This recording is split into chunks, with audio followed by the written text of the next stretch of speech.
शैलपुत्री माँ दुर्गा की पहली शक्ति। वंदे वांछितलाभाय चंद्रार्थ कृत शेखराम। वृषारूढ़ा शूलधरा शैलपुत्री यशस्विनीम।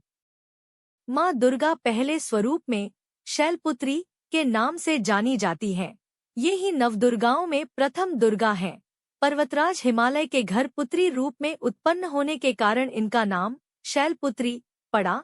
नवरात्र पूजन में प्रथम दिवस इन्हीं की पूजा और उपासना की जाती है। इस प्रथम दिन की उपासना में योगी अपने मन को मूलाधार चक्र में स्थित करते हैं। यहीं से उनकी योग साधना का प्रारंभ होता है। वृषभस्थिता इन माताजी के दाहिने हाथ में त्रिशूल और बाएं हाथ में कमल पुष्प सुशोभित है। अपने पूर्व जन्म में ये प्रजापति दक्ष की कन्या के रूप में उत्पन्न हुई थी। तब इनका नाम सती था। इनका विवाह भगवान शंकर जी से हुआ था। एक बार प्रजापति दक्ष ने एक बहुत बड़ा यज्ञ किया। इसमें उन्होंने सारे देवताओं को अपना अपना यज्ञ भाग प्राप्त करने के लिए निमंत्रित किया, किंतु शंकर जी को उन्होंने इस यज्ञ में निमंत्रित नहीं किया। सती ने जब सुना कि उनके पिता एक अत्यंत विशाल यज्ञ का अनुष्ठान कर रहे हैं, तब वहां जाने के लिए उनका मन विकल हो उठा। अपनी यह इच्छा उन्होंने शंकर जी को बताई। सारी बातों पर विचार करने के बाद उन्होंने कहा, प्रजापति दक्ष किसी कारणवश हमसे रुष्ट हैं। अपने यज्ञ में उन्होंने सारे देवताओं को निमंत्रित किया है, उनके यज्ञ भाग भी उन्हें समर्पित किए हैं, किंतु हमें जानबूझकर नहीं बुलाया है, कोई सूचना तक नहीं भेजी है। ऐसी स्थिति में तुम्हारा वहां जाना किसी प्रकार भी श्रेयस्कर नहीं होगा।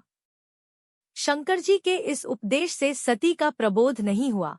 पिता का यज्ञ देखने वहां जाकर माता और बहनों से मिलने की उनकी व्यग्रता किसी प्रकार भी कम न हो सकी। उनका प्रबल आग्रह देखकर भगवान शंकर जी ने उन्हें वहां जाने की अनुमति दे दी। सती ने पिता के घर पहुंचकर देखा कि कोई भी उनसे आदर और प्रेम के साथ बातचीत नहीं कर रहा है। सारे लोग मुंह फेरे हुए हैं। केवल उनकी माता ने स्नेह से उन्हें गले लगाया। बहनों की बातों में व्यंग्य और उपहास के भाव भरे हुए थे। परिजनों के इस व्यवहार से उनके मन को बहुत क्लेश पहुंचा। उन्होंने यह भी देखा कि वहां चतुर्दिक भगवान शंकर जी के प्रति तिरस्कार का भाव भरा हुआ है। दक्ष ने उनके प्रति कुछ अपमानजनक वचन भी कहे। यह सब देखकर सती का हृदय क्षोभ, ग्लानि और क्रोध से संतप्त हो उठा। उन्होंने सोचा, भगवान शंकर जी की बात न मान, यहाँ आकर मैंने बहुत बड़ी गलती की है। वे अपने पति भगवान शंकर के इस अपमान को सह न सकी।